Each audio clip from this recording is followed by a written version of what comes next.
حمد و تعریف و توصیف اللہ جل مجدہ الکریم کی ذات بابرکات کے لیے، رسول رحمت شفیع معظم نبی محتشم حضور ختمی المرتبت صلی اللہ علیہ وآلہ وسلم کے حضور ناز میں اپنی عقیدتوں، ارادتوں اور محبتوں کا خراج پیش کرنے کے بعد عالی مرتبت محتشم سامعین و ناظرین، حضرت عبداللہ بن عمر بن عاص رضی اللہ تعالیٰ عنہ سے ایک روایت مروی ہے۔ فرماتے ہیں کہ رسول اللہ صلی اللہ علیہ وآلہ وسلم نے ارشاد فرمایا، اِنَّ هَذِهِ الْقُلُوبَ تَصْدَعُ كَمَا يَصْدَعُ الْحَدِيدُ اِذَا أَصَابَهُ الْمَاءُ، کہ دلوں کو بھی زنگ لگ جاتا ہے جس طرح کہ لوہے کو زنگ لگ جاتا ہے۔ لوہے کو جب پانی لگ جائے تو وہ زنگ آلود ہو جاتا ہے۔ اسی طرح گناہوں کے سبب، غفلتوں کی وجہ سے دل بھی زنگ آلود ہو جاتے ہیں۔ اللہ تعالی ہمارے دلوں کو زنگ آلود ہونے سے محفوظ فرمائے۔ لیکن یہ ایک حقیقت ہے، ہماری مسلسل غفلت اور اعمال بد اور گناہوں کے سبب سے دل زنگ آلود ہو جاتے ہیں۔ قیل یا رسول اللہ صلی اللہ علیہ وسلم وما جلاؤها، عرض کی حضور اس کا علاج کیا ہے؟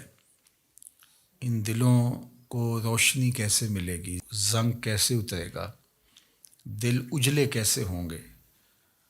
تو اللہ کے محبوب علیہ السلام نے ارشاد فرمایا، قال کثرت و ذکر الموت و تلاوت القرآن، کثرت کے ساتھ موت کو یاد کرنا اور قرآن مجید کی تلاوت کرنا، یہ دو ایسے عمل ہیں کہ جو دلوں کا زنگ اتار دیتے ہیں۔ کثرت ذکر موت دنیا کی محبت کم کرتی ہے، اور جب انسان اپنی موت کو یاد رکھتا ہے تو موت کی یادداشت دنیا کی لذتوں سے محفوظ رکھتی ہے، بلکہ فرمایا کہ لذتوں کو توڑنے والی کو یاد کرو۔ عرض کی یا رسول اللہ صلی اللہ علیہ وسلم لذتوں کو توڑنے والی کیا چیز ہے؟ تو فرمایا موت۔ تو موت خواہشات کو کم کرتی ہے، آرزوؤں کو محدود کرتی ہے۔ تو یہ ہمیں ہر وقت مستحضر رہنا چاہیے کہ ہم یہاں ہمیشہ کے لیے نہیں آئے، ہم نے کچھ عرصہ گزارنے کے بعد یہاں سے ایک اور دنیا کی طرف کوچ کر جانا ہے۔ یہ جب ہمارے تصور میں رہے گا اور ہم اس سے غافل نہیں ہوں گے تو پھر کبھی بھی ہم اللہ کی نافرمانی کی طرف نہیں آئیں گے، بلکہ اچھے اعمال کی طرف ہی ہماری رغبت ہوگی۔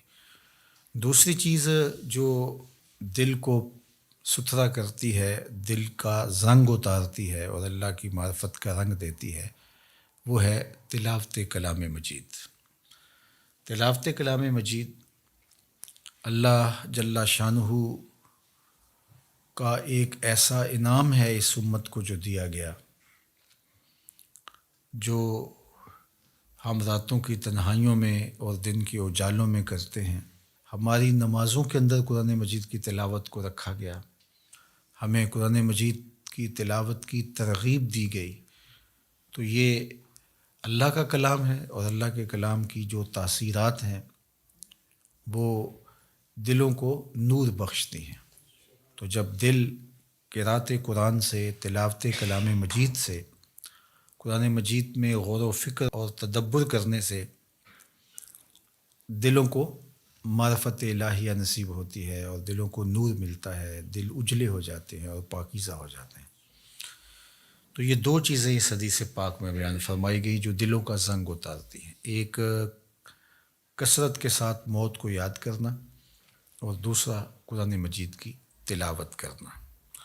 اور ایک اور حدیث پاک میں جو اللہ کے محبوب علیہ السلام کا فرمان عالی شان ہے، بیان فرمایا گیا، اِنَّ لِكُلِّ شَيْءٍ ثَقَالَةٍ، ہر شے کا زنگ کسی نہ کسی شے سے اترتا ہے۔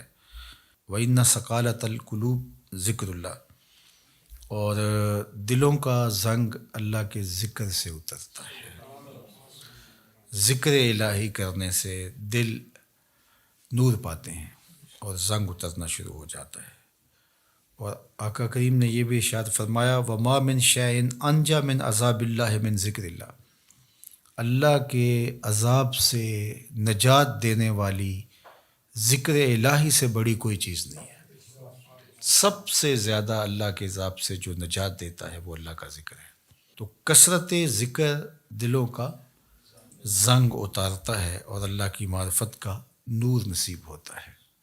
حضرت یحییٰ بن معاذ رضی اللہ تعالیٰ عنہ فرماتے ہیں کہ دل زنگ آلود ہو جائیں، بیمار پڑ جائیں اور غفلت کے مرض میں مبتلا ہو جائیں تو 5 اشیاء ایسی ہیں جو دلوں کو شفا دیتی ہیں، دلوں کا علاج ہے اور دلوں کو جلا بخشتی ہیں۔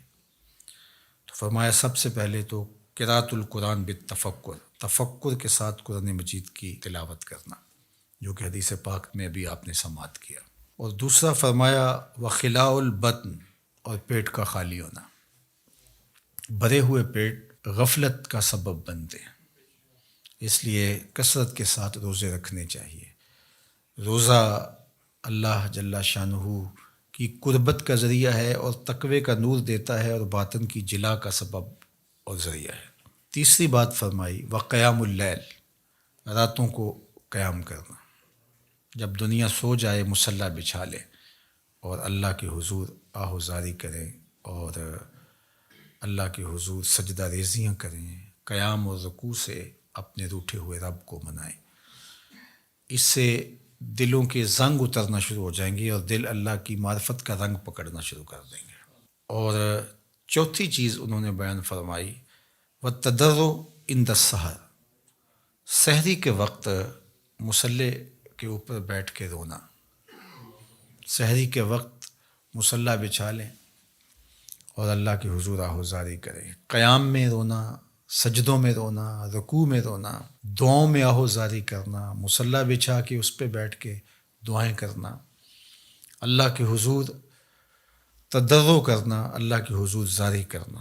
اور یہ اس قدر مفید ہے دلوں کی جلا کے لیے، باطن کی ستھرائی کے لیے، روحوں کی پاکیزگی اور عفت کے لیے اور من کی روشنی کے لیے کہ یہ تجربہ آپ کر کے دیکھیں کہ آپ سحری کے وقت اٹھ جائیں اور اللہ کے حضور سجدہ ریز ہوں، اور وہ وقت ہی ایسا ہوتا ہے کہ جب آپ وضو کر کے مصلی پہ آتے ہیں تو خود بخود آنسو ڈھلنے لگ جاتے ہیں۔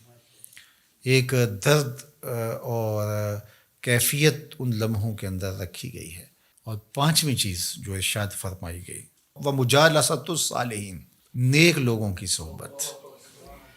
حضرت مجدد الفسانی علیہ رحمہ فرماتے ہیں کہ نیک لوگوں کی صحبت کبریت احمر کا درجہ رکھتی ہے، سرخ گندک کی طرح ہے، اور ان کی صحبت دلوں کو پاک کرتی ہے، صفائی دیتی ہے، ستھرائی دیتی ہے۔ اور آج کی تاریخ میں دنیا اس بات کو تسلیم کرتی ہے کہ جو لوگ موجود ہوتے ہیں ان کے ابدان سے کچھ شعائیں نکلتی ہیں، حتیٰ کہ کافر کے اندر سے بھی کچھ شعائیں نکلتی ہیں جو اپنے پاس بیٹھنے والوں پر اثر انداز ہوتی ہیں۔ تو اسیری لہریں نکلتی ہیں مختلف لوگوں کے وجود سے، تو اگر وہ اچھا ہوگا تو اس کے اثرات لوگوں کے اوپر مرتب ہوں گے، اور اگر وہ برا ہوگا تو اس کے اثرات برے اس کے اوپر مرتب ہوں گے۔ اور یہ ایسا تجربہ ہے کہ جو آپ کر سکتے ہیں، اچھے لوگوں کی صحبت میں بیٹھنا اٹھنا شروع کریں، خود بخود آپ محسوس کریں کہ ایک اندر کچھ اتر رہا ہے، نور اتر رہا ہے، روشنی اتر رہی ہے۔ اچھے لوگوں کی صحبت میں بیٹھ کر رغبت دنیا کم ہوتی ہے، رغبت آخرت بڑھ جاتی ہے، انسان اپنا محاسبہ کرنے لگ جاتا ہے، نیکی کی طرف اس کے قدم اٹھنے لگ جاتے ہیں، برائی سے رکنا شروع کر دیتا ہے۔ اور برے لوگوں کی صحبت میں بیٹھنا شروع ہوں گے تو آپ کی نمازیں چھوٹنے لگ جائیں گی، آپ کی نظر میں ناپاکیزگی آنے لگ جائے گی، آپ کی سوچوں میں آوارگی آنے لگ جائے گی، طلب دنیا بڑھنا شروع ہو جائے گی، تکبر، رونت، غرور، یہ سب کچھ اترنا شروع ہو جائے گا برے لوگوں کی صحبت سے۔ اس لیے برے لوگوں کی صحبت سے ایسے بھاگا جائے جیسے کسی موذی جانور سے بھاگا جاتا ہے۔ رومی نے تو کیا خوب کہا کہ تا توانی دور شو از یار بد، یار بد بدتر بود از مار بد۔ کہا جہاں تک ممکن ہو برے یار سے دور رہے، اور پھر فرمایا کہ برا یار برے سانپ سے بھی برا ہے۔ وہ کیوں؟ کہا کہ سانپ لڑتا ہے تو جان لیتا ہے، برا یار لڑتا ہے ایمان لیتا ہے، آخرت برباد کر دیتا ہے۔